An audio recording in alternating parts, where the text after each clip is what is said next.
இஸ்லாமியர்களுக்கு எதிரான இருக்கிற பேச்செல்லாம் பேசுறது தப்புன்ற அவருக்கு தெரியும். அது ஹிந்து மக்களுக்கான செய்தி தான். ஐயோ ஹிந்து கத்திரை மேக இங்க கொண்டாங்க அங்க கொண்டாங்கலாம் அந்த இமேஜஸ் போக போக வந்து அவன் வந்து கொந்தளிச்சுட்டு இருக்கான். அதே இடத்துல வந்து அவனை வச்சுட்டு இருக்கணும். அதை வைக்கிறதுக்கு தான் அவர் பிரதமர் இப்படி பேசிக் கொண்டிருக்கிறார். பிரசாந்த் கிஷோர் ஒரு ப்ரெடிக்ஷன் கொடுத்திருந்தாரு, திரும்பவும் பாஜக ஆட்சிக்கு வரும், 303 சீட்டு வாங்குவாங்க அப்படின்னு. ரியாலிட்டி என்னவா இருக்கு? மோடி வேவ் கிடையாது ஒண்ணு. ரெண்டாவது, மோடி வேவ் இல்லாத ஒரு சூழ்நிலையில வந்து நிச்சயமாக ஆன்டி இன்கம்பன்சி இருக்கும். ஆன்டி இன்கம்பன்சி இருக்கும்போது அந்த மக்கள் வந்து வேற யாருக்கு ஓட்டு போட முடியும்னு பார்ப்பாங்க. அப்போ ஒரு வயபிள் காம்பினேஷன் வந்து அந்த பக்கம் இந்தியா கூட்டணி இருக்கிறது. மணிப்பூர் இஷ்யூ வந்து ஒரு வீடியோ வந்ததுக்கு அப்புறம் தான் ஒரு Manipur issue mainstream media மாச்சு. அது வந்து மீடியாவில் எதுவும் பெருசா பாதிப்பும் ஏற்படுத்தல. அது எலெக்ஷன்லயும் யாரும் பெருசா அதை பத்தி பேசினதாகவும் தெரியல. அதை பத்தி உங்க கருத்து என்ன? இனி அது ஏன் பெரிய இஷ்யூ ஆகலன்னு பாத்தீங்கன்னா வேற ஒன்றும் கிடையாது. அது ஒரு இஷ்யூ ஆக்க கூடிய இடத்தில் வந்து இருக்கின்ற கட்சி வந்து பாஜக மட்டும்தான். மோடி அரசாங்கத்தை பொறுத்தவரை என்ன அடாவடித்தனம் செய்தாலும் குறுகி நிற்க வேண்டிய அவசியம் கிடையாது என்ற அந்த ஒரு பிரின்சிபலில் ஓடுற வண்டி. உக்ரைன்ல போர் நிறுத்துறாங்கிறாரு, அறிவு இருக்கான? உக்ரைன்ல போய் நீங்க போர் நிறுத்த முடியுமா? என்ன நீங்க சொன்ன புட்டின் கேட்டுருவாரா? பிரதமர் லட்சதீப் போறாரு, அங்க போயிட்டு லட்சதீப் வந்து ப்ரமோட் பண்ணுங்கிறாரு. அதுக்கு ரைட் விங்கர்ஸ் எல்லாம் சேர்ந்து என்ன பண்றாங்கன்னு பாத்தீங்கன்னா, மாலத்தீவு பாக்கெட் பண்ணுங்க இங்க வாங்க. சச்சின் உட்பட மாலத்தீவு ஏன் தள்ளி வைக்கிறீங்கன்னு பாத்தீங்கன்னா, அது ஒரு சுன்னி முஸ்லீம் கண்ட்ரி. ஜனவரி 22ஆம் தேதி கோயில் திறக்கிறாங்க. அதுல இருந்து ஒரு மாசத்துக்குள்ளால இல்லைன்னா 1.5 மாசத்துக்குள்ளால அந்த தேர்தல் நடத்திட்டு இருந்தாங்கன்னா நார்த்ல கம்ப்ளீட்டா ஸ்வீப் பண்ணிருப்பாங்க. ஆனா இப்போ அது கிடையாது. RSS வளர்த்து விட்டதே காங்கிரஸ் தான். அந்த சாஃப்ட் சங்கி நேச்சர் என்னைக்குமே வந்து காங்கிரஸ் இருக்கிறது. கம்யூனல் ரைட்ஸ் பாத்தீங்கன்னா அதிகமாக நடந்து வந்து காங்கிரஸினுடைய பீரியட்ல தான். இப்ப இருக்கக்கூடிய அரசியல் சூழல் நம்ம எல்லாருக்குமே தெரியும். 2024 நாடாளுமன்ற தேர்தலோட 6வது ஃபேஸை நம்ம தாண்டியாச்சு. ஸோ இந்த ஃபேஸில் நமக்கு நிறைய முன்கணிப்புகள் இருக்கும், இவங்க தான் ஜெயிப்பாங்க அவங்க தான் ஜெயிப்பாங்க அப்படின்னு. ஸோ அதை பற்றி நம்மளுக்கு இருக்கக்கூடிய கொஷின்ஸ் எல்லாத்தையுமே வந்து எக்ஸ்பர்ட்ஸ்கிட்ட கேட்கறது தான் நம்மளோட வழக்கம். ஸோ அந்த வகையில் நம்மளோட இன்னைக்கு ஜாயின் பண்ணுற கெஸ்ட் வந்து பத்திரிகை துறையிலே வந்து ஒரு 20-25 வருஷத்துக்கு மேலே எக்ஸ்பீரியன்ஸ் இருக்கிற ஒரு வெல் நோன் ஜேர்னலிஸ்ட், ஃப்ரண்ட்லைன் இந்தியாவோட senior associate editor doctor Radhakrishnan அவர்கள். வணக்கம் சார். வணக்கம். ஃபர்ஸ்ட் கொஸ்டினை நான் என்ன ஸ்டார்ட் பண்ணணும்னு நினைக்கிறேன்னா, நேத்து விசிகா விருது விழாவில் வந்து பிரகாஷ் ராஜ் பேசியிருந்தாரு. மீடியா வந்து எப்பயுமே வந்து ஒரு எதிர்கட்சியா தான் இருக்கணும் அப்படின்னு சொல்லியிருந்தாரு. ஸோ அவரோட பாயிண்ட்ல இருந்து சொல்லியிருந்தாரு. இன்னொரு பாயிண்ட்ல இருந்து மீடியானா வந்து நடுநிலை அப்படிங்கிற ஒரு இது இருக்கு. ஸோ நீங்க அதை எப்படி பாக்குறீங்க? மீடியா ஒரு நாளும் வந்து நடுநிலையெல்லாம் காத்து கிடையாது. அது சும்மா ஒரு மித்து தான். நாங்க சொல்லிக்கலாம் வெளியே வந்து இந்த மாதிரி நாங்க நடுநிலையை பேசுறோம்னு. உங்களுடைய வாழ்க்கை அனுபவங்கள் வச்சு பார்க்கும்போது நீங்க ஒரு சைடு எடுத்தான் ஆகணும். நீங்க அது யாருக்குமே வந்து அது தாண்டி போக முடியாது. அது நம்ம we are human beings. அப்போ ஒரு மனிதன் என்றால் உங்களுக்கு வந்து சில விஷயங்கள் நீங்க வந்து கடந்து தான் வர வேண்டும். சமூகத்தில் இருக்கிற நபர்கள் தான் we populate the media. அப்போ இந்த நடுநிலைங்கிறது இட்ஸ் a myth. உங்களுடைய வாழ்க்கை அனுபவங்கள் தான் உங்களை வந்து டெஃபினட்டாக ஒரு இடத்துல கொண்டாடி நிறுத்துது. அதில் நீங்கள் வந்து நியாயமாக இருக்கிறீங்களா இல்லையான்னு மட்டும்தான். ஒரு இஷ்யூ இருக்கும்போது அதனுடைய எல்லா சைட்ஸும் நீங்கள் வந்து சொல்ல போகிறீங்களா இல்லையான்னு மட்டும்தான் பிரச்சனையாக இருக்கிறது. அது பலரும் சொல்ல மாட்டேங்கிறாங்க. அங்கே தான் வந்து இந்த ஃபேக் நியூஸ் எல்லாம் அதிகமாக வருகிறது. இப்போ என்ன ஒரு ஹிந்துவை தாக்கி விட்டார்கள் என்றெல்லாம் எத்தனையோ முறை வந்து இந்த ரைட் விங் இன்ஃப்ளூயன்சஸ் போடுறதுக்கு காரணம் என்னன்னு பார்த்தீங்கன்னா, அவங்க வந்து அதிலே இருக்காங்க. ரைட் விங் அவங்க வந்து இப்போ ஒரு மீடியம் இருக்கிறதுனால அந்த மீடியத்தை வைத்துக்கொண்டு அவர்களும் பத்திரிகையாளர் என்று சொல்லிக்கொண்டு அவர்களும் ஒவ்வொரு கருத்தை போட்டுக்கொண்டிருக்கிறார்கள். அதுக்கு பெரிய வரவேற்பு இருக்கு பல இடங்கள்ல. அதே மாதிரி லெஃப்ட் விங்லையும் சரி, பல இடங்கள்லையும் சரி, நாம் தமிழர் மாதிரி இருக்கின்ற ஆனாலும் சரி, நாம் தமிழர் ஏறத்தாழ ஒரே தளத்தில் இருக்கின்ற நபர்களா இருக்கிறார்கள். அந்த நபர்கள் கூட இது நடுநிலை என்ற அந்த போர்வையில் வந்து வெளியே வந்து பயங்கரமான விஷயங்களை வந்து வெளிக்கொண்டு வந்து இருக்கிறார்கள். அதுல பல விஷயங்கள் வந்து நடுநிலை தவறிய விஷயங்களாகத்தான் இருக்கிறது. இப்போ ரீசெண்டா வந்து வயர்ல வந்து நம்ம கரண் தாப்பரோட இன்டர்வியூ, ஆமா, ஸோ அது பயங்கர வைரலா இருக்கு. அதுல வந்து பிரசாந்த் கிஷோர் கிட்ட அவர் கேட்ட ஃபர்ஸ்ட் கொஸ்டின் அவங்க கிட்ட கேட்கணும்னு நினைக்கிறேன். 2019 எலெக்ஷனை விட இந்த எலெக்ஷன்ல வந்து பிஜேபிக்கு வந்து மக்கள் அவங்க மேல வந்து நம்பிக்கை இழந்திருக்காங்க, அதை பத்தி நீங்க என்ன நினைக்கிறீங்க அப்படின்னு ஜென்ரலா ஒரு கொஸ்டின் கேட்டிருப்பாரு. ஸோ உங்களோட ஆன்சர்? இதுல 2019 பாத்தீங்கன்னா மக்களுக்கு வேற ஒரு சாய்ஸ் கிடையாது அந்த எலெக்ஷன். அது என்ன எதிர்க்கட்சிகள் எல்லாம் வந்து அனைவரும் நினைத்தாரு. சரத்பவார் நினைச்சா நம்ம பிரதமர் ஆயிடலாம் நினைச்சாரு. மம்தா நினைச்சாங்க நான் பிரதமர் ஆயிடலாம் நினைச்சாங்க. அகிலேஷ் நினைச்சாரு நான் பிரதமர் ஆயிடலாம் நினைச்சாரு. அப்போ எல்லாருமே வந்து பிரதமர் ஆகலாம் என்ற கனவோடு இருந்தார்கள். எப்படி இவனுங்க வந்து இப்போ வெளியே போக போறாங்க? ஏன்னா டிமானிட்டைசேஷன் அப்புறம் ஃபிளாட் இம்ப்ளிமெண்டேஷன் ஆஃப் ஜிஎஸ்டியில் கம்ப்ளீட் இக்கானமியே படுத்துருச்சு. அதன் பிறகு வந்து அதிலிருந்து மீண்டு வர முடியாது என்று நம்பினார்கள். அப்போ நாம வந்து ஒன்றாக இருக்க வேண்டிய அவசியமே கிடையாது. நாம எல்லாம் தனித்து நின்னா கூட மக்களுடைய அந்த துன்பத்தினால் துயரத்தினால பிடிச்சி தூக்கி போட்டுருவாங்க அப்படின்னு நினைச்சாங்க. ஆனா அது அந்த நேரத்தில் என்ன ஆகுதுன்னு பார்த்தீங்கன்னா மோடி வந்து ஒரு லார்ஜர் தென் லைஃப் ஃபிகரா வந்து அவங்க வந்து அப்படியே கிரியேட் பண்றாங்க, உருவாக்குறாங்க.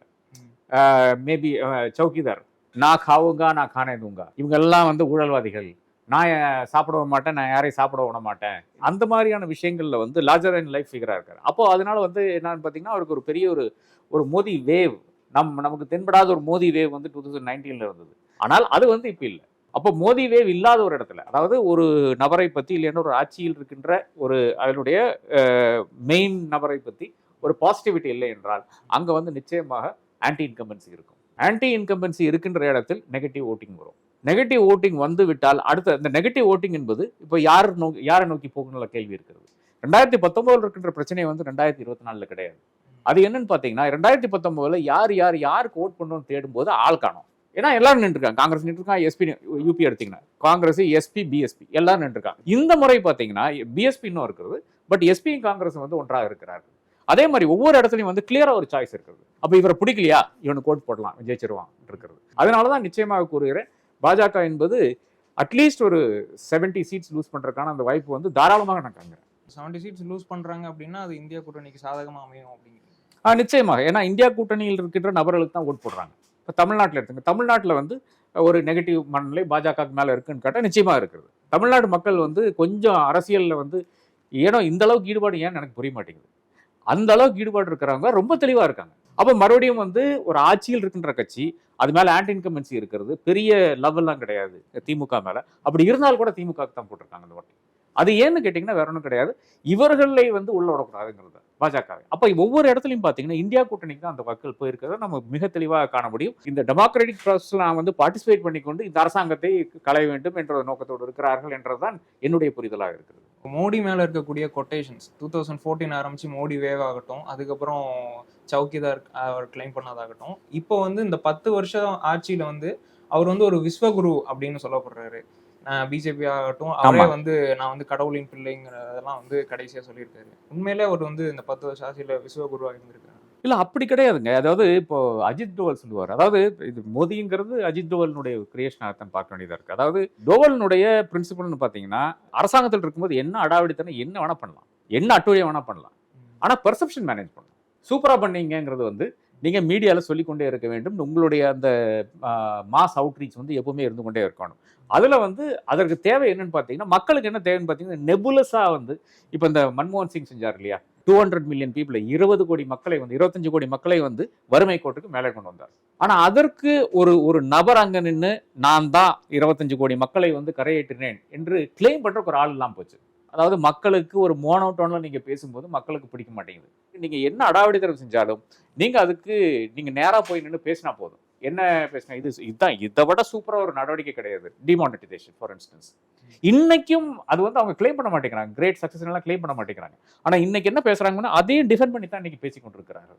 அப்போ மோடி அரசாங்கத்தை பொறுத்தவரை என்ன அடாவடித்தனம் செய்தாலும் அதற்கு நீங்கள் வந்து ஒரு மன்னிப்பு கேட்கவோ இல்லை என்றால் அதற்கு வந்து நீங்கள் வந்து குறுகி நிற்கவே வேண்டிய அவசியம் கிடையாது என்ற அந்த ஒரு பிரின்சிபலில் ஓடுற வண்டி. பெர்செப்ஷன் மேனேஜ்மெண்ட் தான் முக்கியம் என்று அவர்கள் உணர்ந்திருக்கிறார்கள், அதுதான் செய்து கொண்டு வருகிறார்கள். அப்போ இதனால தான் அந்த விஸ்வகுருவானாலும் சரி அதுவும் ஒரு பெர்செப்ஷன் மேனேஜ்மெண்ட்டுடைய பாகமாக தான் வருகிறது. G20 அப்படிங்கிறாங்க, உக்ரைனில் போர் நிறுத்துறாங்கிறாரு.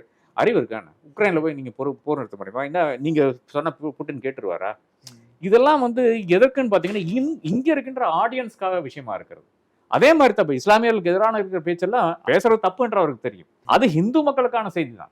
அந்த எக்ஸ்ட்ரீம் ஹிந்து லுனாட்டிக் ஃப்ரிஞ்சு இருக்கு, ஒரு 10% மேலே இப்போ ஆயிடுச்சு. அதை அவங்கள வந்து அப்படியே பிரெயின் வாஷ் பண்ணி தினமும் வாட்ஸ்அப் மெசேஜஸ், தினமும் வீடியோஸ், ஐயோ ஹிந்து கத்திரைமேக இங்கே கொண்டுட்டாங்க அங்கே கொண்டுட்டாங்கலாம் அந்த இமேஜஸ் போக போக வந்து அவன் வந்து கொந்தளிச்சுட்டு இருக்கான். அதே இடத்துல வந்து அவனை வச்சுட்டு இருக்கணும். அதை வைக்கிறதுக்கு தான் ஒரு பிரதமர் இப்படி பேசி கொண்டிருக்கிறார். அதுக்கப்புறம் வந்து அடுத்த நாள் வந்து நடுவில் கொஞ்சம் பக்கத்தை காண மாதிரி பேசுறாரு இல்லையா, இந்த மாதிரி ஹிந்து முஸ்லீம் எல்லாம் யாரும் பேசக்கூடாது, அப்படி பேசுறவர் வந்து பிரதமராக இருக்கிற யோகிதையே இல்லையாட்டு, அது வந்து மாடரேட் ஹிந்துக்களுக்கான செய்தி. அப்ப நீங்க என்ன செஞ்சாலும் சரி, கடைசியில இந்த வாக்கு வங்கிக்காக செய்யற விஷயமா திறக்கிறது, வாக்கு வங்கி தான் தேர்தலில் முக்கியம். அந்த வாக்கு வங்கியை எப்படி நிக்கணும்னு பாத்தீங்கன்னா பெர்செப்ஷன் மேனேஜ்மெண்ட், இதுதான் மேட்டர். இதுதான் இவர்களுடைய ஃப்ரேம்வொர்க்கே. இவ்வளவுதான். 10 வருஷம் இருந்த கவர்மெண்டா வந்து வெளிநாடுகள்ல என்னென்ன பண்ணிருக்காங்க, ஃபாரின் பாலிசி மெயின்டைன் பண்றதுல இருந்து அது அவங்க ஸ்ட்ராங்கா இருந்திருக்காங்கன்னு நினைக்கிறீங்க? நிச்சயமாக கிடையாது. இதை பல இடங்கள்ல வந்து இந்த அடாவடித்தனம் தான் நடந்திருக்கு. எங்கிட்ட முன்னாடியே வந்து ஃபாரின் டிப்ளமேட்ஸ் பேசும்போது சொல்லுவாங்க, இந்தியா ஒரு டிரான்சாக்ஷனல் ஃபாரின் பாலிசி வச்சிருக்கு அப்படிம்பாங்க. அதாவது நான் வந்து இது உனக்கு சலுகை செஞ்சு கொடுத்தேன், எனக்கு கைமாற்றம் நீ என்ன செஞ்ச. இன்னைக்கு யார் உங்க கூட இருக்கான்னு பார்த்தீங்கன்னா யாருமே கிடையாது. இப்போ நேபாள் ஆனாலும் சரி, பூட்டான் ஆனாலும் சரி, இவர்கள் இலங்கை ஆனாலும் சரி, மாலத்தீவு ஆனாலும் சரி, நம்மளுடைய ஸ்பியர் ஆஃப் இன்ஃப்ளூயன்ஸில் இருக்கின்ற நாடுகள், அந்த நாடுகள் வந்து நம்மளுடைய அந்த சேஃப்டிக்கு செக்யூரிட்டிக்கு எதிராக ஒன்றும் செய்யக்கூடாது. ஆனால் இன்னைக்கு என்ன நடந்திருக்குன்னு பார்த்தீங்கன்னா, மாலத்தீவு மொத்தமாக 5 லட்சம் பேர், டிநகரனுடைய பாப்புலேஷன் கூட கிடையாது, அவன் வந்து இன்னைக்கு விரல விட்டாட்டின்னு இருக்கான். அது ஏன்னு கேட்டிங்கன்னா, நாம் இங்கே வந்து இன்ஸ்டிகேட் பண்ணுறோம். அது ஒரே ஒரு எக்ஸாம்பிள் மட்டும் சொல்லி முடிச்சிடறேன். மொய்சுங்கிறவர் வந்து ஒரு முனிசிபல் சேர்மனாக இருந்தவர் மேலே முனிசிபாலிட்டியில், அங்கிருந்து டைரெக்டாக வந்து பிரசிடென்ட் ஆகிறாரு. வந்து உட்காரக்குள்ளேயே நான் வந்து டென்ஷன் கொடுக்க ஆரம்பிச்சிட்டோம். பிரதமர் லட்சதீப் போகிறாரு, அங்கே போயிட்டு லட்சதீப் வந்து ப்ரமோட் பண்ணுங்கிறாரு. அதற்கு ரைட் விங்கர்ஸ் எல்லாம் சேர்ந்து என்ன பண்ணுறாங்கன்னு பார்த்தீங்கன்னா, மாலத்தீவை பாய்கட் பண்ணுங்க, இங்கே வாங்கன்ட்டு, சச்சின் உட்பட. அந்த அளவுக்கு வந்து நீங்கள் வந்து மாலத்தீவு ஏன் தள்ளி வைக்கிறீங்கன்னு பார்த்தீங்கன்னா, அது ஒரு சுன்னி முஸ்லீம் கண்ட்ரி, இஸ்லாமியர் இருக்கிற நாடுனால போகாதீங்கன்னு சொல்லிட்டு இங்கே ப்ரமோட் பண்ணுறாங்க. இதற்கு வந்து அங்கிருந்து எதிர்வினை வருது. 2-3 மினிஸ்டர்ஸ் வந்து மோதியை வந்து அவதூறாக பேசுகிறார்கள், ட்விட்டர்லேயே பேசுகிறாங்க. அவர்களை 3 பேர் வந்து சஸ்பெண்ட் பண்ணி வச்சுட்டாங்க. அதற்கப்புறம் இங்கிருந்து சரியான அடி. அந்த ஐடி விங், பாஜகவுடைய ஐடி விங் இறங்கி அடின்னு அடிக்குது. ஒவ்வொருத்தர் போட்டு அடிச்சுது, மினிஸ்டர்ஸ் அடிக்குது, மொய்சு அடிக்குது, எல்லாம் அடிக்குது. அந்த சூழலை தான் அவர் அதே நாள் தான் சீனாக்கு போறாரு. சீனாக்கு போய் அங்கே போய் கண்டுபிடிச்சப்ப என்ன ஹெல்ப் பண்ணிருன்ட்டாங்க. அன்னைக்கே சீனா அனௌன்ஸ் பண்ணுது 30,000 டூரிஸ்ட் இந்த மாதம் அதிகமாக வர்றாங்கன்ட்டு. இன்னைக்கு என்னாச்சுன்னு பார்த்தீங்கன்னா, இந்தியன் டூரிஸ்ட் கம்மியாக இருக்காங்க, சீனால இருந்து வர டூரிஸ்ட் ஜாஸ்தியாக இருக்காங்க. அது என்ன பிரச்சனை வருதுன்னா, டிஃபென்ஸ் பர்சனலுடைய ட்ரைனிங் கூட அங்கே போயிடும். அப்புறம் நமக்கு தான் அது பிரச்சனை. ஏன்னா லட்சதீபும் இதுக்கும் வந்து ஏறத்தாழ 30 மைல் தான் வித்தியாசம். லட்சதீப்ல இருந்து மாலத்தீவு, லட்சதீப் நம்மளுடைய டெரிட்டரியா இருக்கிறது. அங்க வந்தா உங்களுக்கு வந்து பாஸ்போர்ட் இல்லாம நீங்க வந்து இந்தியாக்கே வந்துடலாம். அப்போ அந்த அளவுக்கு பிரச்சனை இருக்கின்ற நேஷனல் செக்யூரிட்டி பாதிக்கின்ற விஷயம். இதெல்லாம் கொஞ்சம் சென்சிட்டிவா டீல் பண்ண வேண்டும். அது சென்சிட்டிவா டீல் பண்றதுக்கு ஒரு எக்ஸ்டர்னல் அஃபேர்ஸ் மினிஸ்டரும் கிடையாது, இதை உணர்த்தக்கூடிய இடத்துல யாருமே கிடையாது. மோதியை பொறுத்தவரை எல்லாமே வாக்கு வங்கி. அப்போ அவரை பொறுத்தவரை வந்து இஸ்லாமியரை அடிக்கிறது ஒரு வாக்கு வங்கியினுடைய ஒரு செயலாகத்தான் பார்க்குறாரு. அப்போ மாலத்தீவில் இஸ்லாமியர்கள் அவரை அடித்தா வந்து நமக்கு வந்து வாக்கு வங்கி வந்து இன்னும் கொஞ்சம் வலுவாகும் என்று நினைக்கிறார். அந்த ஒரு நோக்கத்திலிருந்து தான் பார்க்குறாரு தவிர நேஷனல் செக்யூரிட்டி நோக்கத்திலிருந்து அமித்ஷாவோ மோதியோ ஒரு விஷயத்தை செய்ததாக நான் அறிந்தது கிடையாது. ஒருவேளை இந்தியா அலையன்ஸ் வந்து இந்த எலெக்ஷன்ல ஜெயிச்சு வந்தாங்க அப்படின்னா ராகுலோட இதெல்லாம் எப்படி இருக்கும் இந்த ஃபாரின் பாலிசி? இல்லை, ராகுல் இது எலிஃபென்ட் இன் தி ரூம். அவர் வந்து பிரதமராக வேண்டும். ராகுல் காந்தியினுடைய எல்லா இந்த பாலிசிஸ் பாருங்க, எக்கனாமிக் பாலிசி ஆனாலும் சரி, ஃபாரின் பாலிசி ஆனாலும் சரி, இது எல்லாம் வந்து அட்வைஸ் பண்றதுக்கு மிக தெளிவாக ஒரு நல்ல ஒரு குரூப் இருக்கிறது. அது வந்து கொஞ்சம் எகாலிட்டேரியன் குரூப், கொஞ்சம் இன்டெலெக்சுவல் குரூப். தாராளமாக ஒரு கோலிஷன் கவர்மெண்ட் எப்பவுமே ஒரு பெஸ்ட் கவர்மெண்டாக நான் ஏன் பார்க்குறேன்னு பார்த்தீங்கன்னா, வேற ஒன்றும் கிடையாது. இப்போ ஒரு பிரதமர் வந்து கண்ட்ரோல் விட்டு போறாருன்னா, இப்போ மோதியை பார்த்துருக்கோம் 10 வருஷம், அந்த மாதிரி கண்ட்ரோல் விட்டு போறாருன்னா தாராளமாக அவர்கள் வந்து செக்மேட் வைக்கலாம். மன்மோகன் சிங் என்ன எப்படி செக்மேட் பண்ணாங்க சிபிஎம் மிக தெளிவாக கூறினார்கள். நீங்க வந்து நியூக்ளியர் பவருக்காக நீங்க யூஎஸ் கிட்ட போய் கையெழுந்து நின்னீங்கன்னா நாங்க வந்து வெளியே வந்துருவோம் அப்படின்னாங்க. அவர் கையெழுத்து போட்டோன்னா லெஃப்ட் பார்ட்டிஸ் வந்து வெளியே வந்துருச்சு. அஃப்கோர்ஸ் 2009 எலெக்ஷனுக்கு முன்னாடி தான் வெளியே வந்தாங்க, வெரி க்ளோஸ் டு எலெக்ஷன் தான் வெளியே வந்தாங்க. அப்படி இருந்தால் கூட அந்த செக் அண்ட் பேலன்ஸ் வந்து எல்லா இடத்துலையுமே வந்து ஒரு கோலிஷன் கவர்மெண்ட்ல சாத்தியமா இருக்கிறது. அதுதான் ஒரு சிங்கிள் மெஜாரிட்டி கவர்மெண்ட்ல சாத்தியமா இல்லை. இதுதான் நம்மளுடைய இந்த 30 வருஷத்தினோட பெரிய படிப்பினைன்னு பார்த்தீங்கன்னா இதுதான். ஒருத்தரும் வந்து தன்னிச்சையாக வேலைகள் செய்ய முடியாது, தன்னிச்சையாக ஒரு ஈடியை வைத்து ரைட் பண்ண முடியாது, தன்னிச்சையாக எதிர்கட்சிகளை மட்டும் சூறையாட முடியாது என்ற ஒரு நிலை வந்து ஒரு கோலிஷன் கவர்மெண்ட் வந்தால் நிச்சயமாக நடக்கும். மோடியோடைய கேம்பெயின்ஸ் பற்றி பேசலாம்னு நினைக்கிறோம். இங்கே தமிழ்நாட்டில் ஃபர்ஸ்ட் ஃபேஸ் ஸ்டார்ட் பண்ணி இங்கேருந்து வந்து தமிழ் தான் எனக்கு ரொம்ப பிடிச்ச மொழி அப்படிங்கிறதுலேருந்து ஆரம்பிச்சு இப்போ வந்து எங்கே நிற்கிது அப்படின்னா முஸ்லீம் அட்டாக் பண்ணது வந்து இப்போ நான் தான் வந்து கடவுளோட பிள்ளை அப்படிங்கிற மாதிரி சொல்றது வந்து நிற்கிது. ஸோ இப்போ ஒரு ஃபேஸுக்கும் அவருடைய கேம்பெயின் வந்து எதுவும் வேறுபாடுகள் இருக்கிற மாதிரி இருக்கா, இல்லை ஒரு மாநிலத்துக்கும் அவர் வந்து வேற மாதிரி பேசுறாரு? இல்லை, ஒரு மாநிலத்துக்கும் வெவ்வேறு மாதிரி பேசுறது ஒரு நெசசிட்டி தான், அது வேற வழி கிடையாது, நீங்க அப்படி பேசிதான் ஆகணும். ஆனால் அது என்ன ஆகுதுன்னு பார்த்தீங்கன்னா, இப்போ இருக்கின்ற இந்த சூழல்ல யூடியூப் எல்லாமே எல்லா இடத்துலையும் வர்றதுனால அது எல்லா இடத்துலையும் போய் சேர்ந்துருது. தமிழகத்தில் பேசுற நீங்க தமிழ்நாட்டை நம்பர் 1 ஸ்டேட் ஆக்கிடுவேன்னு சொல்ற விஷயம் வந்து தமிழ்நாட்டிலே நிற்காது. அதே நேரத்தில் ஒடிசால போய் நான் நம்பர் 1 ஸ்டேட் ஆக்குறேன்னு சொல்றாரு, தெலுங்கானாவில் போய் நம்பர் 1 ஸ்டேட் ஆக்குறேன்னாரு, அங்கதான் எக்ஸ்போஸ் ஆகுறாரு. பல விஷயங்கள் அவர் பேசுறது வந்து அது ஏற்றுக்கொள்ள முடியாது. ஒரு பிரதமருடைய பேச்சு கிடையாது நிச்சயமாக. அது வந்து மங்கள் சூத்ரா ஆனாலும் சரி, இப்போ முஞ்சரா ஆனாலும் சரி, இந்த எந்த ஒரு விஷயமும் வந்து ஏற்றுக்கொள்ளக்கூடிய விஷயங்களா கிடையாது. குறிப்பாக என்னுடைய பிரதமர் பேசக்கூடிய விஷயங்களா இருக்கக்கூடாது. It is uncultured. அப்போ அந்த மாதிரியான பேச்சுக்கள் வந்து பிரதமர் வந்து தவிர்க்க வேண்டும். அதை செய்ய மாட்டேங்கிறாரு. அப்போ appealing to the baser instincts of people, அதில் தான் வண்டி ஓடிக்கொண்டிருக்கிறது. அப்போ அதற்கு என்ன வேணாலும் பேசுவார்கள் என்றதுதான், அது பிரதமரானாலும் சரி, அமித்ஷா ஆனாலும் சரி, அனைவரும் அப்படித்தான் இருப்பார்கள் என்றதுதான் நம்மளுடைய ஒரு படிப்பினையா இருக்கிறது. இந்த ஒரு 3 தேர்தலை வைத்து பார்க்கும்போது எல்லா கட்சிகளுமே வந்து எலெக்ஷன் கேம்பெயினை வந்து ஒரு காலகட்டத்தில் ஸ்டார்ட் பண்ணியிருந்தாலும் பிஜேபி வந்து கொஞ்சம் முன்னாடியே ஸ்டார்ட் பண்ணிட்டாங்க. அதாவது ராமர் கோயில் திறக்கிறதுல இருந்தே அவங்க ஸ்டார்ட் பண்ணிட்டாங்கன்னு வச்சுக்கலாமே. அப்போ அவங்களுக்கு இருந்த ஒரு நம்பிக்கை, ஆடியன்ஸ் மத்தியில இருந்த நம்பிக்கை வந்து இந்த ஒரு 6 வாரத்துல வந்து மாறி இருக்கிறத பாக்குறோம். ஸோ இந்தியா கூட்டணிக்கு எல்லாரும் சப்போர்ட் பண்றதா ஒரு வேவ் இருக்கிறதா பாக்குறோம். உண்மையிலே இருக்காது. அதான் இந்த லாங் ரனோட எலெக்ஷன்ல இருக்கின்ற பிரச்சனை தான். அதாவது ஜனவரி 22ஆம் தேதி கோயில் திறக்கிறாங்க. அதுல இருந்து ஒரு மாசத்துக்குள்ளால இல்லைன்னா 1.5 மாசத்துக்குள்ளால அந்த தேர்தல் நடத்திட்டு இருந்தாங்கன்னா நார்த்ல கம்ப்ளீட்டா ஸ்வீப் பண்ணியிருப்பாங்க. ஆனா இப்போ அது கிடையாது. அது ஏதோ காரணத்துக்காக ஒரு 1.5 மாசத்துல வந்து அப்படியே டிசிபேட் ஆயிடுச்சு. ஃபர்ஸ்ட் ஃபேஸ் தேர்தல் வந்து அங்க நடத்தினா கூட ஒரு பாசிட்டிவிட்டி இருந்திருக்கும் என்று நான் கருதுறேன். ஆனா இவ்வளோ லாங் ஜவ்வு மாதிரி இழுத்த ஒரு தேர்தல். அது எதற்காக ஜவ்வு மாதிரி இழுத்தாங்கன்னா வேற ஒன்றும் கிடையாது. பிரதமர் எல்லா இடத்துலையும் போய் கேம்பெயின் பண்றதுக்காக அவர்களே எழுதி கொடுத்த ஒரு அட்டவணை. அந்த அட்டவணை வந்து இவங்களுடைய லெட்டர் ஹெட்ல வந்து அடிச்சு கொடுத்துட்டாங்க தேர்தல் ஆணையம். அதான் நடந்திருக்கிறது என்று நான் நினைக்கிறேன். I strongly believe that has happen. பாஜகவினுடைய தேர்தல் வியூகத்துக்காக தேர்தல் ஒரு அட்டவணை வருகிறது. ஆனா அதுல பாக்கி இருக்கின்ற கட்சிகளுக்கு என்ன பாசிட்டிவிட்டின்னு பாத்தீங்கன்னா, பாக்கி இருக்கின்ற கட்சிகளுக்கு வந்து இந்த ஸ்ட்ரென்த் கிடையாது. அதாவது கிரவுண்ட்ல ஒரு 10 லட்சம் பேரை நீங்க வந்து திரட்ட முடியாது. அதே மாதிரி இந்த அளவுக்கு காசு கிடையாது. இப்போ வயநாட்டிலையும் ராய்பரேலி, அதே மாதிரி அமேட்டியில ஒரே நாள்ல நீங்க தேர்தல் நடத்துறீங்கன்னா எந்த அளவுக்கு வந்து நீங்க வந்து ராகுல் காந்திக்கு தொல்லை கொடுத்துருக்க முடியும். ஒண்ணு, கேரளாவில் அவர் பேச வேண்டியதா இருந்திருக்கும். நான் அங்கேயும் கண்டெஸ்ட் பண்றேன்னு பேச வேண்டியதா இருக்கும். இல்லைன்னா கண்டெஸ்ட் பண்ணாமலே இருக்கக்கூடிய அந்த வாய்ப்பு இருந்துருக்குது. 2, நீங்க ஒரே டேட் போட்டீங்கன்னா, அந்த 2 இடத்துலையும் எலெக்ஷன் வந்து ஒரே டேட்ல போட்டீங்கன்னா, வயநாட்டில இருந்து நீங்க ராய்பரேலி போய் சேர்றதுக்கே ஒரு 30 மணி நேரம் ஆயிரும். அப்ப ஸ்ட்ராட்டஜியில வந்து அவர்கள் மிஸ்டேக் பண்ணியிருக்கார்கள். மகாராஷ்டிரால வந்து 5 கட்ட தேர்தல்னு அறிவிச்சிட்டீங்க. கர்நாடகாவில் 2 கட்ட தேர்தல்னு அறிவிச்சிங்க. இம்மீடியட்டா ஒரு செட்பேக் வருது. ஃபர்ஸ்ட் கட்டத்தில் அதுக்கு முன்னாடி ஒரு 2 நாள் முன்னாடி பிரஜ்வல் டேப்ஸ் வந்துருது. நீங்க என்ன செய்திருக்கணும்? அவனை பிடிச்சி டப்புன்னு வந்து ஜெயிலில் போட்டிருக்கணும். அது செய்யாதனால அது வந்து ஜேடிஎஸ்னுடைய வாக்கு வருமா வராதா, அதனால நமக்கு வந்து பாசிட்டிவிட்டி வருமான்றதெல்லாம் பார்த்து கொண்டு இருந்ததுனால என்னாச்சுன்னு பார்த்தீங்கன்னா, அடுத்த சீட் ஒரு 14 சீட் வந்து ஃபர்ஸ்ட் தேர்தலுக்கு போகுது. அடுத்த 14 சீட் அடுத்ததாக தேர்தலுக்கு போகுது. இந்த செகண்ட் போன 14 சீட்ல வந்து BJP is the strongest. North கர்நாடகாவில் ரொம்ப ஸ்ட்ராங்கா இருக்காங்க. ஆனால் அந்த என்டையர் கர்நாடகா பெல்ட்ல வந்து இவங்க வந்து இப்போ வாஷ் அவுட் ஆகக்கூடிய அந்த வாய்ப்பு வந்து நான் பார்க்குறேன். ஸ்ட்ராட்டஜிக்கலா வந்து டவுன் ஆனது தான் வந்து இந்தியா அலையன்ஸோட பூம் காரணமா இருக்குன்னு நினைக்கிறீங்க? இல்ல இவங்க என்னதான் செஞ்சாலும் இவர்கள்கிட்ட ரொம்ப லிமிட்டட் ரிசோர்சஸ் தான் இருக்கிறது. ஒரு பாஜக மாதிரி ஒரு என்ட்ரன்ஸ் ஃபோர்ஸை வந்து நீங்க வெளியே தள்ள வேண்டும் என்றால் அதற்கு ஒரு எதிர்கட்சி மட்டும் இது ட்ரை பண்ண முடியாது. என்டையர் சிவில் சொசைட்டி ட்ரை பண்ணும். அப்ப அந்த ஒரு சிவில் சொசைட்டியுடைய இடத்துல தான் ஒரு துருவராட்சி வராரு, ஒரு ரவீஷ்குமார் வராரு. இந்த 2 நபர்கள் தான் வடக்குல வந்து ஹிந்தி மக்களுக்கு விஷயங்கள் எடுத்து சொல்லி இன்னைக்கு ஹிந்தி மக்களுக்கு புரியும்படியாக இருக்கின்ற விஷயங்கள். நரேந்திர மோடி வந்து அவ்வளவு பெரிய ஃபிகர் இல்லைன்ற இன்றைக்கு மக்கள் நம்பருக்கு காரணம், வட இந்தியாவில் இருக்கிற மக்கள் நம்பருக்கான இந்த 2 நபர்கள் தான். அனைவரும் சேர்ந்து ஒரு விஷயமா தான் செய்ய முடியும். அவர்களுடைய அந்த எலெக்ஷன் மெஷினரி அது எந்த அளவுக்கு வந்து ஆயத்தமா இருக்குன்னு பாத்தீங்கன்னா, எல்லா இடத்துலையுமே இப்போ வந்து உத்தரப்பிரதேசம் எடுத்தீங்கன்னா 1,70,70,000 பூத் இருக்கிற இடம்.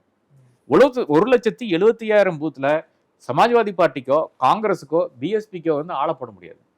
பாஜகனால போட முடியும். 3 பேர் உள்ள 3 பேர் வெளியே போட முடியும். அந்த கெப்பாசிட்டி இருக்குது.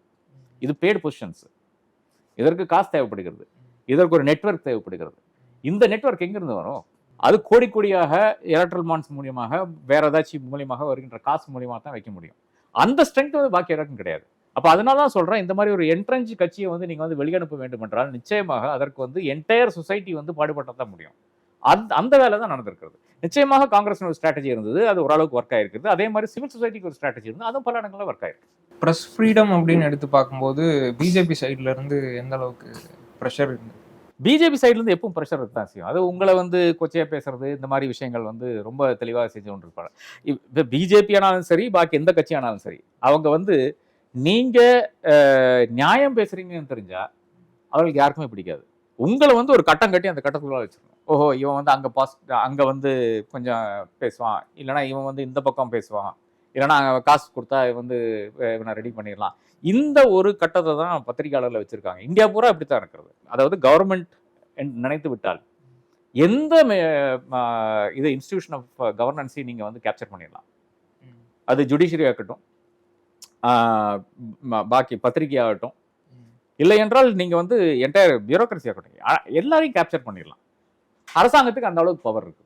அதைத்தான் அரசாங்கம் வந்து இப்போது ரொம்ப மோசமாக யூஸ் பண்ணி கொண்டிருக்கு. இதோட ரிலேட் பண்ணி இன்னொரு கொஸ்டின் கேட்குறேன். நம்ம நிறையா வந்து நேஷனல் பாலிடிக்ஸ் பேசிட்டோம். So coming to state politics, இங்கே இருக்கக்கூடிய இப்போ ஒரு முக்கியமான இது வந்து சவுக்கு சங்கரோட கைது. ஸோ அதை நீங்கள் வந்து எதிர்க்கிறீங்க, சவுக்கு சங்கரோட கைது எதிர்க்கிறீங்க. அப்போ வந்து அங்கே பிஜேபி எப்படி இருக்காங்களோ இங்கே டிஎம்கே எப்படி இருக்காங்கன்னு எடுத்துக்கலாமா? இல்லை அப்படி எடுத்துக்க முடியாது. பிஜேபி வந்து எவனை வேணாலும் பிடிச்சி உள்ள போட்டுறாங்க. அதன் பிறகு வந்து எல்லாமே இதுதான் யூஏபிஏ தான். பிரபீர் புர்காய்ஸை வந்து யூஏபிஏல போட்டால் என்ன அர்த்தம்? இங்கத்த பிரச்சனைன்னு பார்த்தீங்கன்னா, அரசாங்கத்துக்கு எதிராக பேசினதுனால, இல்லை என்றால் ஒரு முதலமைச்சருக்கு எதிராக பேசினாலும் பிடிச்சி போட்டிருந்தா எனக்கு வந்து புரியும். அதாவது இது ஏறத்தாழ திமுக வந்து பாஜக மாதிரி தான் இருக்குன்னு பேசிடலாம். ஆனால் ஒரு அதிகாரியை பற்றி பேசும்போது, ஒரு ஃபோர்ஸில் இருக்கின்ற பெண்களுக்கு பாதுகாப்பு இருக்கான்ற பேசும்போது, அதன் பிறகு வந்து பிடிச்சி போடும்போது என்ன இது வந்து அதிகாரிகளுடைய ஈகோ மட்டுமா, இல்லை என்றால் அவங்க வந்து தப்பாக ரெப்ரசென்ட் பண்ணியிருக்காங்களா, அந்த விஷயங்கள்லாம் இருக்கிறது. இது ரொம்ப காம்ப்ளெக்ஸ் விஷயம். இது டெஃபினட்டாக இது ஒரு பிரபீர் புர்காஸ்தனுடைய அந்த இன்கார்சனேஷனோடு ஒப்பிட்டு பார்க்க முடியாத விஷயமா இருக்கிறது. ரைட் விங்கில் எவனாச்சும் பிடிச்சி உள்ள போட்டிங்கன்னா டப்புன்னு வந்து அவளை வந்து வெளியெடுத்துடலாம்.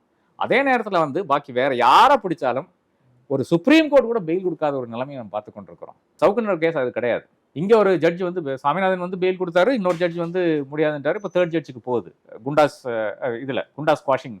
அப்போ நிச்சயமாக அந்த தேர்ட் ஜட்ஜி வந்து குண்டா ஸ்குவாஷ் பண்ணுறாருன்ற அந்த உறுதி எனக்கு இருக்குது. ஒரு பக்கம் பிஜேபி இருக்காங்க, இன்னொரு பக்கம் இந்தியா அலையன்ஸ் இருக்காங்க. ஸோ பிஜேபிங்கிற ஒரு கட்சியை வந்து தோக்கடிக்கணும் அப்படிங்கிறதுக்காக இந்தியா கூட்டணியில் வந்து நிறைய முற்போக்கு கட்சிகள் இருக்காங்க. ஆனால் வந்து காங்கிரஸ் வந்து ஒரு சாஃப்ட் சங்கி அப்படிங்கிற ஒரு ஸ்டேட்மெண்ட் இருக்குல்ல சார்? ஆர்எஸ்எஸ் வளர்த்து விட்டதே காங்கிரஸ் தான். அந்த சாஃப்ட் சங்கி நேச்சர் என்றைக்குமே வந்து காங்கிரஸ் இருக்கிறது. கம்யூனல் ரைட்ஸ் பார்த்தீங்கன்னா அதிகமாக நடந்து வந்து காங்கிரஸினுடைய பீரியடில் தான். அது இந்து முஸ்லீம் கம்யூனல் ரைட்ஸ் நடந்து இவர்களுடைய பீரியட், காங்கிரஸினுடைய பீரியடில் தான். அதெல்லாம் உண்மையாக தான் இருக்கிறது. ஆனால் அதை தாண்டி இன்னைக்கு பார்க்க வேண்டிய விஷயம்னு பார்த்தீங்கன்னா, நீங்கள் சொன்னது ஒரு முக்கியமான விஷயம் தான். அதாவது ஒரு மோடி ஆகட்டுக்காக நீங்கள் வந்து இத்தனை பேரை வந்து நீங்கள் இவ்வளோ பெரிய ஒரு டீம் ஃபார்ம் பண்ணி ஒரு மனிதனுக்காக, ஒரு தனி மனிதனுக்காக இவ்வளோ பண்ணுறீங்களே அப்படிங்கிற அந்த ஒரு பிரச்சனை எனக்கும் இருக்கிறது. அதை தாண்டி ஒரு ஐடியாலஜி இருக்கா? உங்களுடைய கொள்கை என்ன? நீங்கள் எல்லாம் சேர்ந்துருக்கீங்க, உங்களுடைய கோட்பாடுகள் என்ன? நீங்கள் வந்தால் இதை தான் செய்ய போகிறீங்களா, இல்லை வேறு ஏதாச்சும் செய்ய போகிறீங்களா? அந்த ஒரு ஐயம் எனக்கு இருக்கிறது. அது பல முறை பேசியிருக்கேன். அதாவது மோதியை அகற்றுவது என்பது முக்கியமான ஒரு விஷயம் தான். ஆனால் மோதியை அகற்றுதல் தாண்டி உங்களுக்கு அடுத்த ப்ராஜெக்ட் என்னன்னு கேட்குறேன். அப்போ காங்கிரஸுக்கு அதுக்கு ஒரு கொள்கை கோட்பாடுகள்னா அவங்களுடைய அந்த மேனிஃபெஸ்டோ சொல்கிறாங்க. ஆனால் நீங்கள் வந்து இந்த மாதிரி விஷயங்கள் இப்போ ராகுல் காந்தி வயநாட்டில் நாமினேஷன் தாக்கல் பண்ணும்போது மிக தெளிவாக யாருமே வந்து கொடியேந்தி வரக்கூடாதுன்னு சொல்லிட்டாரு. அது இஸ்லாமியர்கள் குறிப்பாக, அதாவது IUML கொடி வரக்கூடாதுங்கிறதுக்காக தான் அது செஞ்சது. அப்போ அது வந்து விளக்க வேண்டுமா வேண்டாமா? நீங்கள் ஜெயிச்சப்பறம் கூட விளக்குங்கிறேன். அது என்ன பயம்? வேற ஒன்றும் கிடையாது. பாகிஸ்தான் கொடியாக சித்தரிக்கப்படும்ங்கிறதுனால பயம். அப்போ அந்த இடத்துக்கு நாம் வந்து, அதாவது ஒரு காங்கிரஸ் கட்சி கூட இந்த மாதிரி ஒரு பயத்துக்கு பணிந்து போகின்ற ஒரு இடத்துல நாம் நின்று கொண்டிருக்கிறோம். அப்போ இதுல இருந்து எப்படி மேலே வர போறோங்கிறது தான் இந்த கட்சிகள் நமக்கு கூற வேண்டும். ஸோ நம்ம நிறைய பேசிட்டோம்.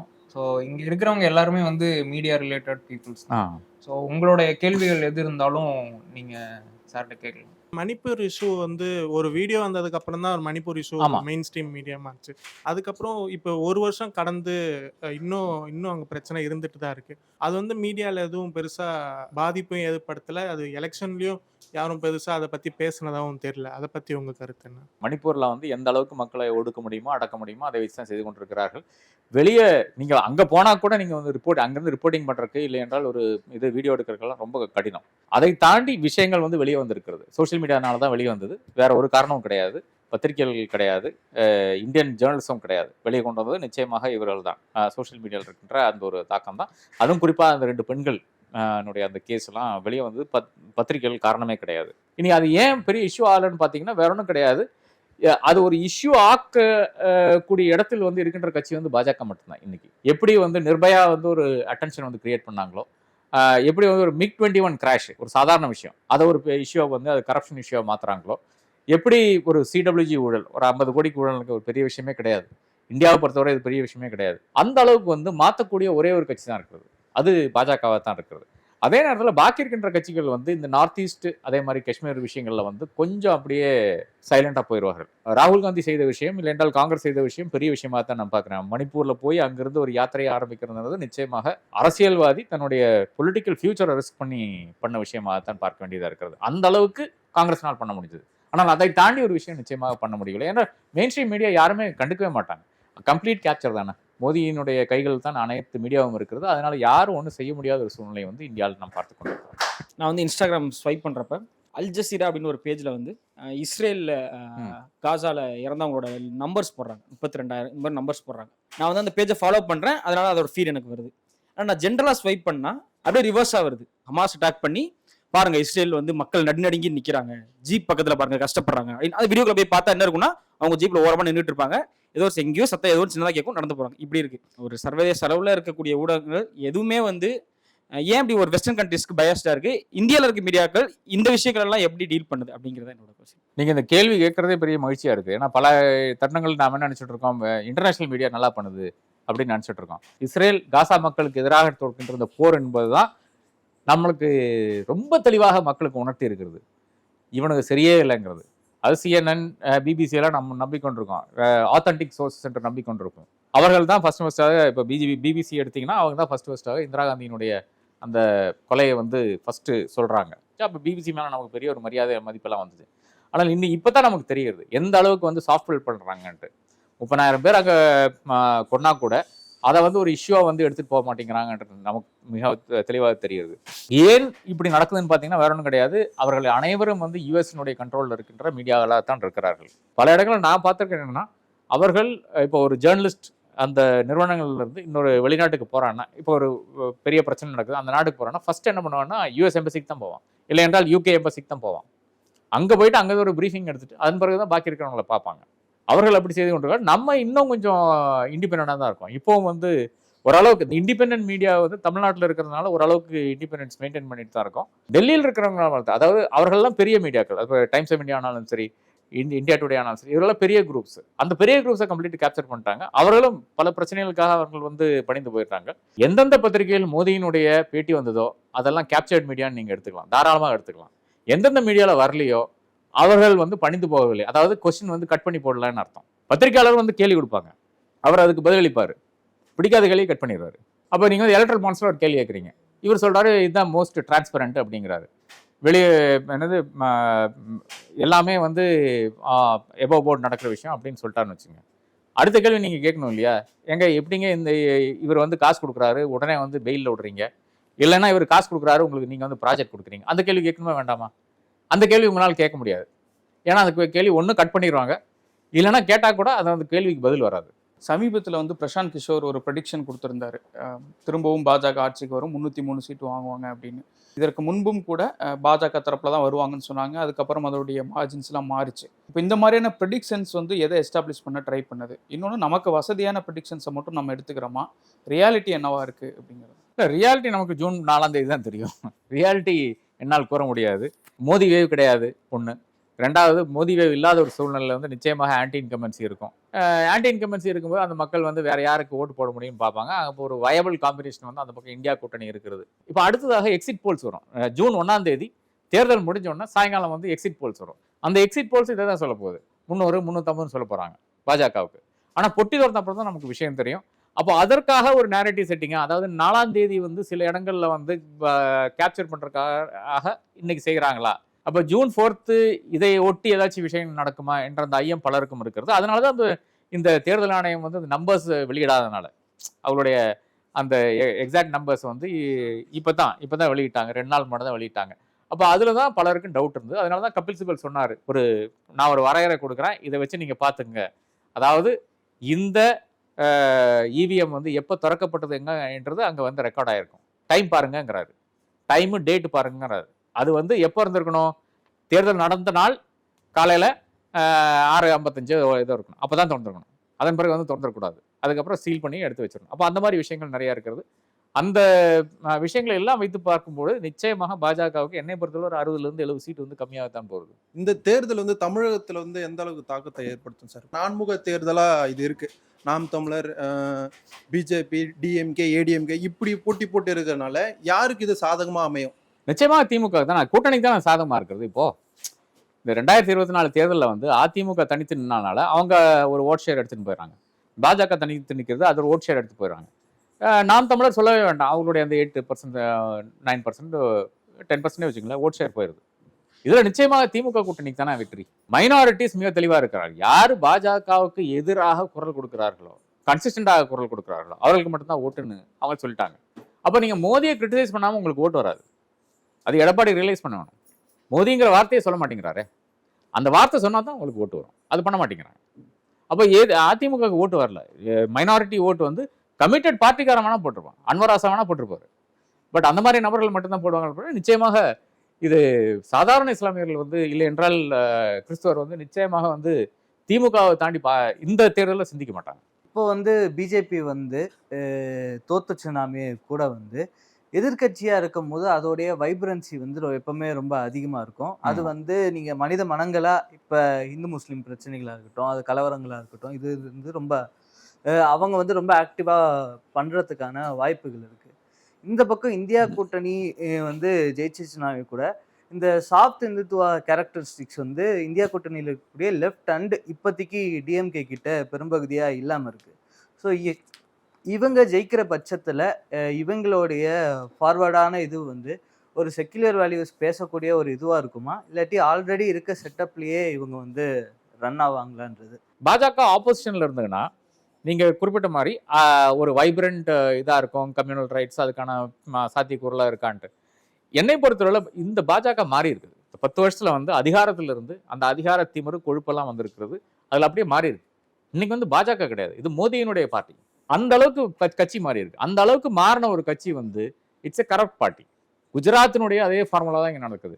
அதாவது பர்செப்ஷன் மேனேஜ்மெண்ட், கரப்ஷன், அதே நேரத்தில் பாக்கி இருக்கிறவங்க எல்லாத்தையும் வந்து வாங்கிடுறது. இதுதான் கட்சியினுடைய கொள்கைகளாக நான் இன்னைக்கு பார்க்குறேன். அதுக்கும் பாஜகவுக்கும் பெரிய வித்தியாசம் இருக்கு, இடைவெளி இருக்குது. எனக்கு தெரிஞ்ச பாஜக is represented by Rajnath Singh for instance. அந்த மாதிரியான ஈவன் நிதின் கட்கரி ஒன்றும் ஒரு புனிதர் கிடையாது.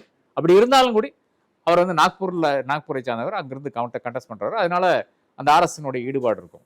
அப்போ அது ஒரு தனி, அந்த பாஜக தனி பாஜகவா இருக்கும். அப்போ மோடியினுடைய அந்த தாக்கம் இருக்கும் வரை பாஜகனால வந்து செயல்படவே முடியாது. அதை தாண்டி இப்போ வந்து பாஜக டிசைட் பண்ணது மோடி தேவையில்லை என்று டிசைட் பண்ணதுன்னா நிச்சயமாக நீங்க சொல்ற அந்த விஷயங்கள் எல்லாம் நடக்கும். அவர்கள் எப்படி வந்து ரீக்ரூப் பண்றது என்ற விஷயமெல்லாம் நிச்சயமாக நடக்கும்.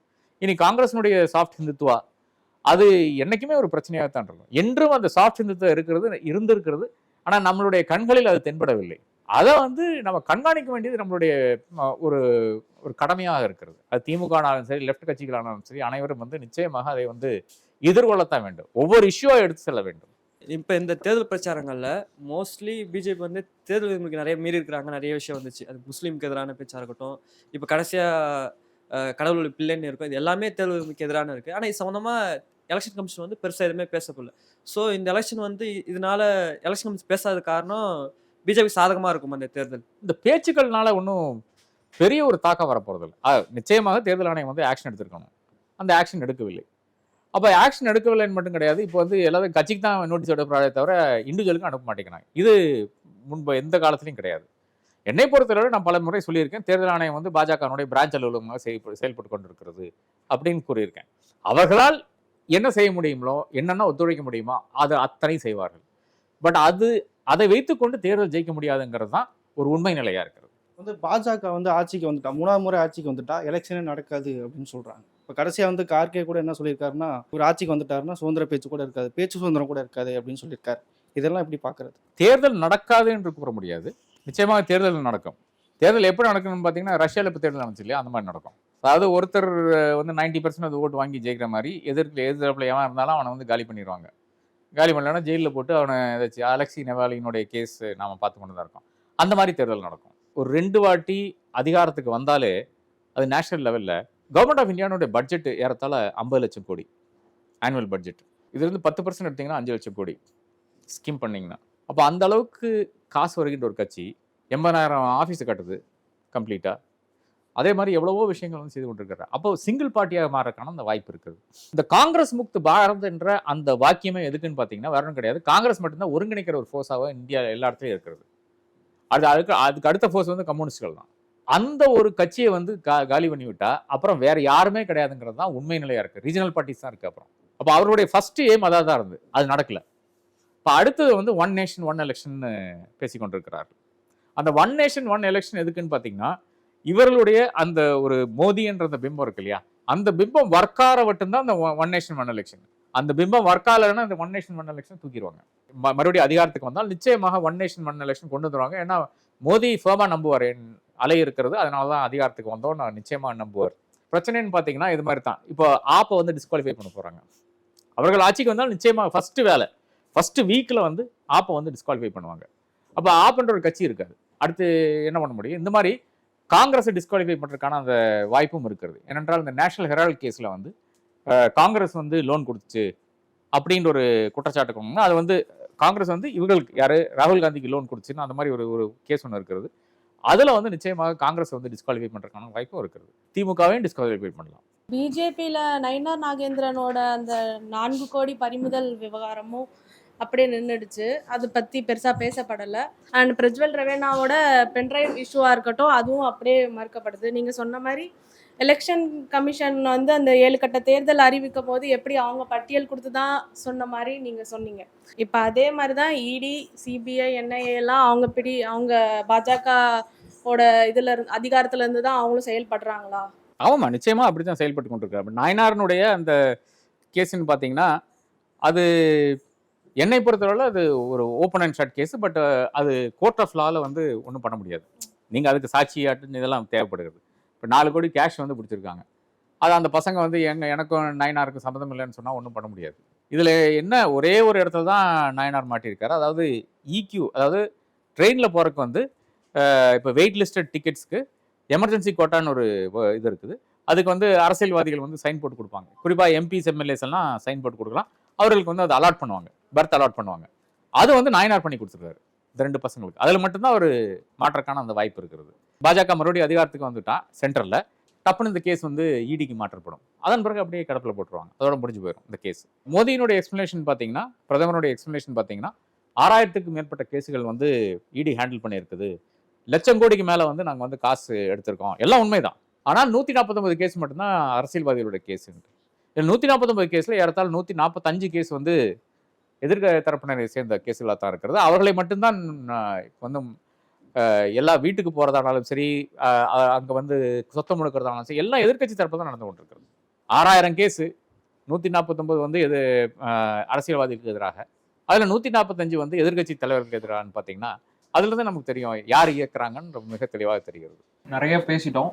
எல்லாருடைய கேள்விகளுக்கும் நல்லா பதில் கூறினீங்க. நன்றி.